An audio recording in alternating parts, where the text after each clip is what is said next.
This job role of cloud consultant is at Slalom in Sydney, Australia, and it is of hybrid nature. Now, Slalom is one of the premier Blue Ribbon consultancy firm in Australia, and they are growing pretty rapidly. As part of this role, you should have a good grasp of configuration management tools such as Ansible, Puppet, or any similar ones.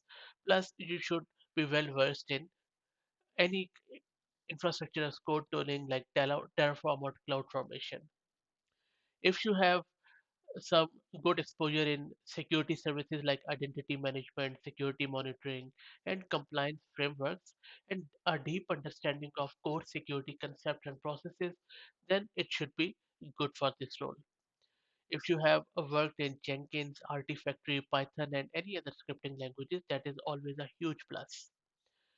For this role, you should at least hold one cloud professional certification as well as maintain or add to each year of employment.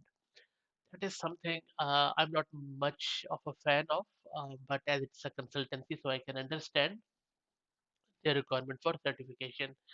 Anyway, looks like a good role if you want to work at Slalom and um, are are looking to go into a consultancy, then this could be a good fit. And if you want to do that, go to Slalom's website and apply directly from there. Thank you very much.